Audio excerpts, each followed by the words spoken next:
Assalamualaikum, saya Nur Rahman Nasira binti Rebain akan membentang tentang pengenalan berkenaan latar belakang Albert Bandura. Albert Bandura merupakan ahli psikologi terkenal yang dilahirkan pada tahun 1925 di Alberta, Kanada. Mengikut kefahaman saya, Albert Bandura adalah seorang ahli psikologi terkenal dengan teori pembelajaran sosial iaitu SLT.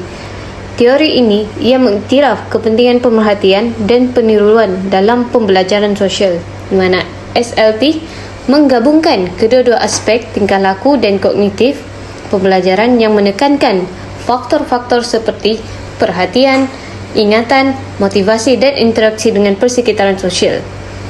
Bukan itu sahaja, Bandura turut mengiktiraf konsep kebiasaan klasik dan operan dengan menambah pengaruh pengantara dan faktor kognitif. Tambahan lagi, pembelajaran sosial turut melibatkan pemerhatian, asimilasi dan meniru tingkah laku yang positif. Dengan melalui gabungan peneguhan dan peniruan yang dibelajar berdasarkan teori, setiap individu akan memperoleh tingkah laku yang baru. Sekian rakan yang seterusnya. Assalamualaikum warahmatullahi wabarakatuh. Nama saya Muhammad Nizam bin Hashim, P130510. Teori pembelajaran sosial Albert Bandura didefinisikan sebagai proses aktiviti pembelajaran yang menjadikan pelajar tersebut dapat memperoleh pelbagai ilmu dengan cara melaksanakan semua sumber pembelajaran. Dalam proses tersebut terdapat dua pihak, iaitu guru yang mengajar dan dan pelajar yang bersedia menerima segala bahan pembelajaran yang disampaikan oleh guru. Ia juga memfokuskan kepada dua konsep yang penting dan mempunyai pengaruh terhadap sikap dan tindakan manusia, iaitu pembelajaran pemerhatian modeling yang lebih dikenali sebagai teori pembelajaran sosial dan psikologi kendiri ataupun personality psychology. Dalam kajian pemodelan mempunyai peringkat iaitu perhatian, pengekalan, penghasilan serta motivasi. Beliau turut mencadangkan bahawa persekitaran tingkah laku dan peristiwa dalaman dalam pembelajaran akan mempengaruhi seseorang individu tersebut dalam pembentukan tingkah laku beliau. Menurut Bandura juga, guru perlu mencipta atau mempunyai model yang berpengaruh dalam proses pembelajaran agar boleh berjaya dalam melaksanakan amanat sebagai seorang guru. Terima kasih. Saya Nur Husna Iliani binti Muhammad Yatim akan menerangkan tentang ulasan karya. Yang pertama, menurut Sri Rahayu dan rakan-rakannya dalam kajiannya, penerapan teori pembelajaran sosial berkonsepkan prinsip pemodelan yang menekankan faktor kebolehan guru dalam memastikan media pembelajaran menarik mendapati pelajar lebih bersedia untuk belajar kerana pada peringkat awal, peringkat perhatian telah dijalankan. Selain itu, pelajar juga lebih bermotivasi kerana sistem ganjaran dan hukuman serta akan lebih bersemangat apabila aktiviti seperti permainan dilakukan. Selain itu, di dalam kajian Social Learning Theory in the Age of Social Media Implication for Education Practitioners oleh Shannon, aplikasi teori pembelajaran sosial kepada media sosial di dalam bilik darjah memberikan peluang unik kepada pelajar dalam membentuk paradigma baharu antara interaksi manusia dan pembelajaran sosial. Media sosial juga telah digunakan dalam bilik darjah untuk menggalakkan pemikiran kritis, refleksi, pelbagai peringkat pelibatan pelajar dan juga peningkatan penyertaan dan pelibatan pelajar. Di dalam penulisan Learning of the Perspective of Albert Bandura dan Abdullah Nasir Ulwan, Implication Towards the 21st Century Education, daripada analisis pembandingan visual holistik antara teori kognitif sosial dan perspektif Islam, rangka kerja pedagogi baharu dicadangkan daripada kedua-dua pendirian untuk meningkatkan pengajaran dan pembelajaran bilik darjah. So seterusnya daripada saya, Rabiatul Auni binti Muhammad Izaimi, saya akan menerangkan tentang perbincangan teori Bandura dalam pembelajaran. So sebagaimana kita tahu, menurut Bandura terdapat 4 fasa teori modeling, iaitu yang pertama adalah fasa perhatian, yang kedua fasa pengekalan, yang ketiga fasa penghasilan atau reproduktif, dan yang terakhir adalah fasa peneguhan ataupun motivasi. Okey, baik. Untuk fasa yang pertama adalah fasa perhatian, di mana seseorang yang belajar melalui pemerhatian perlu melatih dirinya agar dapat memperhatikan setiap perincian tingkah laku tu menjadi sebagai figura teladan. Dan bagaimana seseorang itu memerhati perincian ini adalah penting supaya seseorang tu dapat meniru setiap pergerakan dengan teliti. Okey, manakala dari segi kemahiran pula, demonstrasi perlu dijalankan, lokasi yang betul, infrastruktur yang mencukupi dan dilaksanakan dengan betul dan jelas pada setiap peringkat demi peringkat. Okey, fasa yang kedua adalah fasa mengingat, iaitu retention, di mana seseorang yang meniru tu dapat meniru tingkah laku yang diperhatikan dan seseorang itu juga harus dapat mengingat semua yang dilihat secara terperinci. Seterusnya, fasa yang ketiga adalah fasa reproduktif, yakni memberi kebenaran jika tokoh atau model dalam mengamati urutan masalah dan sikap yang selama ini dikuasai oleh kajian semasa. Okay, sebagai contoh, seorang guru, dia mungkin tahu atau mempunyai langkah-langkah untuk menyelesaikan masalah, tetapi setengah pelajar ni, dia hanya tahu sikit je masalah tersebut dan dia orang tak tahu prosedur untuk menyelesaikan semua masalah. So, oleh sebab itu, pelajar ni kelihatan memerlukan bantuan untuk menyelesaikan masalah tersebut. Jadi kekurangan tu kita boleh dapat tahu sekiranya pelajar tu sendiri yang mempamerkannya semasa pembelajaran. Okay, seterusnya fasa yang terakhir ialah fasa peneguhan atau motivasi, iaitu belajar melalui proses motivasi. Sebagai contoh, pelajar ni dia akan tiru perkara yang seolah-olah macam dapat anugerah seperti ganjaran, hadiah, sebab dari situlah bermulanya peringkat pembelajaran awal. So dalam proses pembelajaran tu, para pelajar ni dia akan melihat, memerhati dan mendiagnos tingkah laku model tersebut dengan sepenuh perhatian sebelum mereka tiru tingkah laku yang dilakukan oleh model tu. So dengan diorang mempraktikkan tingkah laku model tersebut, ianya kelihatan seperti macam rasa disukai, rasa macam menyeronokkan, macam itulah.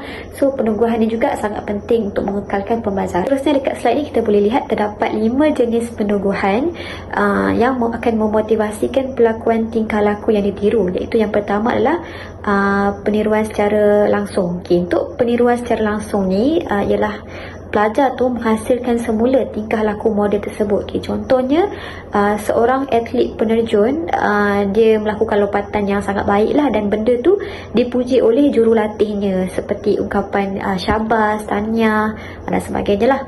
Okay, so seterusnya peniruan secara tidak langsung pula, pelajar ni dia mungkin melihat orang lain menerima peniruan tu secara tidak langsung dan mengikut tingkah laku yang diperhatikan. Okay, contohnya kat sini murid-murid dia tengok TV yang cerita tu tak sesuai untuk peringkat umur macam dia lah, seperti keganasan, dan benda tu mungkin akan ditiru oleh murid atau pelajar tersebut. Terusnya, peniruan melalui proses gabungan yang ketiga. Okay, proses ni adalah apabila seseorang tu dia dah tahu cara-cara untuk melakukan peniruan tingkah laku tersebut dan dia akan melakukan peniruan tersebut. Okay, contohnya seperti Nizam, dia berkeinginan untuk membantu ayah dia membasuh kereta setelah dilihat abangnya bantu ayah dia. Seterusnya adalah peniruan sekat lakuan. Okay, peniruan ini sesuai dilakukan dalam setengah keadaan atau situasi saja dan tidak boleh dilakukan dalam situasi yang lain. Okay, contohnya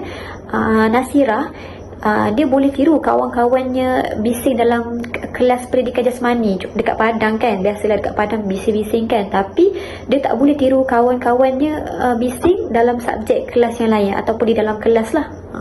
Dan jenis peneguhan yang terakhir adalah peniruan tidak sekat lakuan. Okay, dalam proses ni murid akan terus melakukan peniruan dalam apa-apa jua situasi. Contohnya Amin, dia simpan kuku semasa cuti sekolah, tapi dia teruskan simpan kuku tu sampailah sesi sekolah tu bermula. Okay, sekian, itu saja pembincangan teori Bandura dalam pembelajaran daripada saya hari ini. Saya serahkan kepada rakan saya yang seterusnya. Assalamualaikum warahmatullahi ta'ala wabarakatuh. Nama saya Intan Nur Salsabila binti Muhammad Razali. Saya akan meneruskan presentation ini dengan implikasi teori Bandura terhadap pengajaran dan pembelajaran. Yang pertama adalah dari segi pengaruh model. Hal ini dikaitkan dengan implikasi pengaruh model yang digariskan dalam teori Bandura, di mana para guru merupakan model yang terbaik kepada murid-murid. para guru bertindak sebagai modal kepada murid-murid dalam proses pendidikan di mana semasa berlangsungnya proses PDP, murid-murid akan memerhatikan tingkah laku serta layanan yang akan diberikan oleh guru kepada mereka. Justru itu, murid-murid akan lebih menikmati proses PDP dengan baik sekiranya pengaruh modal mereka iaitu para guru mereka sendiri menunjukkan budi pekerti dan tingkah laku yang baik. Mereka juga akan lebih suka untuk menghadirkan diri ke sekolah dan melangsungkan proses PDP dengan baik kerana keadaan persekitarannya dikelilingi oleh orang-orang yang positif serta perkara-perkara yang positif dan baik. Secara tidak langsungnya, hal ini dapat melahirkan murid-murid yang bertingkah laku baik dan cemerlang dalam pelbagai aspek. Untuk implikasi yang seterusnya adalah perkembangan kemampuan diri, di mana ianya adalah hasil daripada hal yang telah digariskan dalam teori Bandura itu sendiri. Hal ini juga dapat dibuktikan apabila teori Bandura menjelaskan bahawa murid-murid akan cenderung untuk mengikuti perilaku sesuatu yang dilihat oleh mereka. Contohnya seperti daripada tontonan video ataupun melihat gambar-gambar. Perkara ini akan melalui dua proses utama murid-murid, seperti proses mengingati dan proses reproduksi. Hal ini di mana mereka akan meningkatkan kemampuan diri dalam keupayaan mengingati perkara yang telah dilihat dan didengari, serta menghasilkan tingkah laku yang positif ataupun negatif. Kemampuan diri murid-murid dalam berimajinasi dan mengikut contoh model yang baik dalam perilaku mereka seharian. Secara tidak langsungnya, ianya dapat meningkatkan motivasi mereka dalam aspek pendidikan hasil daripada ganjaran yang diterima oleh mereka atas kelakuan mereka yang baik. Implikasi yang terakhir adalah dari segi lingkungan pembelajaran yang positif. Kita boleh lihat dengan jelas dalam proses PDP, di mana para guru perlu menunjukkan contoh dan tingkah laku yang baik kepada murid-murid, dan para guru juga tidak boleh sesekali menggunakan kekerasan dari segi perkataan maupun dari segi perbuatan ataupun menghukum murid-murid tanpa ada sebarang sebab yang kukuh. Hal ini demikian kerana hukuman yang dikenakan akan mempengaruhi pemikiran sosial murid-murid tersebut dan akan menjadi rujukan kepada mereka pada masa yang akan datang.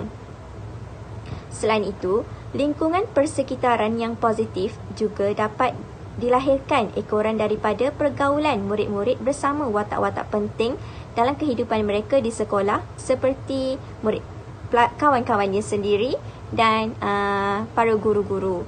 Tambahan pula, guru-guru perlu menghalang sikap negatif pelajar daripada peringkat rendah lagi, iaitu daripada mereka belajar di tadika ataupun di sekolah rendah. Hal ini untuk mengelakkan daripada berlakunya kes-kes masalah disiplin, terutamanya kes buli di sekolah yang sangat berleluasa pada masa sekarang. Seterusnya adalah cadangan teori Bandura untuk mengaplikasikan di dalam PDP. Yang pertama adalah melalui hiburan, iaitu didikan hiburan seperti permainan dan simulasi untuk menjadikannya lebih menarik dan berkesan kepada murid-murid. Melalui teknik ini, guru-guru boleh menerapkan nilai-nilai dan peranan watak-watak yang penting. Dalam pada itu juga, guru perlu memberi penerangan yang terperinci kepada murid-murid mengenai tingkah laku yang baik dan memberi galakan kepada mereka untuk mengaplikasikan perlakuan tersebut di dalam situasi yang sebenar. Teknik ini sama persis seperti murid-murid menonton televisyen dan melihat pelbagai jenis kelakuan yang positif dan negatif. Contohnya kita boleh memberi tontonan kepada mereka seperti cerita Upin dan Ipin, Didi and Friends, kerana di dalam cerita itu banyak hal-hal yang positif yang boleh diterapkan kepada murid-murid. Selain itu, guru juga mestilah berperanan sebagai role model dan modal simbolik yang menunjukkan perwatakan yang positif dalam proses PDP supaya murid-murid dapat melihat serta mengambil contoh daripadanya. Sebagai contohnya, penggunaan bahasa yang sopan dan lemah lembut semasa proses PDP. Guru juga perlu melihat strategi dan teknik yang akan diaplikasikan itu sesuai ataupun tidak dengan kebolehan murid-murid untuk meniru tingkah laku tersebut. Hal ini kerana setiap kelakuan guru akan dinilai oleh murid-murid kerana bagi mereka, guru merupakan individu yang signifikan. Oleh yang demikian, guru juga perlu berhati-hati dalam melontarkan perkataan ataupun perbuatan dan perlu menunjukkan contoh yang baik sepanjang masa untuk diteladani murid-murid. Untuk cadangan yang terakhir adalah guru-guru juga boleh menggunakan ciri-ciri model yang mempunyai ketokohan yang dipandang tinggi, cekap dan baik selaras dengan matlamat modeling untuk dijadikan teladan ataupun contoh di dalam kelas maupun di luar kelas. Hal ini demikian kerana remaja zaman sekarang sering meniru orang-orang yang terkenal, orang-orang yang berkuasa, yang berpengaruh seperti influencer di Instagram ataupun influencer di TikTok. Model yang boleh diambil biasanya terdiri daripada pemimpin-pemimpin negara, bintang-bintang popular serta individu-individu yang terkenal di peringkat nasional maupun antarabangsa. Namun begitu, guru-guru mestilah membuat penyelidikan yang menyeluruh dahulu tentang model-model sebelum diperkenalkan kepada murid-murid untuk meniru tingkah laku mereka.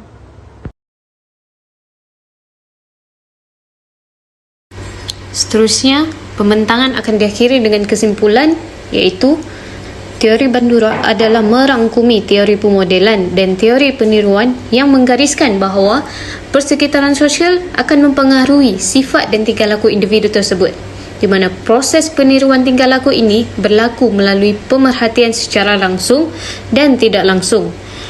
Teori ini juga turut menekankan peranan peneguhan dan motivasi dalam menentukan tingkah laku individu tersebut, di mana dalam konteks pendidikan, guru dan rakan sebaya memainkan peranan penting sebagai model yang akan mempengaruhi pelajar-pelajar lain. Dengan pengaruh sosial dalam persekitaran sekolah, mampu membentuk tingkah laku dan pembelajaran pelajar. Oleh sebab itu, adalah penting bagi guru dan pihak lain yang berkepentingan untuk mewujudkan persekitaran yang positif dan membolehkan pengaruh sosial yang baik dalam proses pengajaran dan pembelajaran. Baik, sekian dan terima kasih. Itu sahaja daripada kumpulan kami.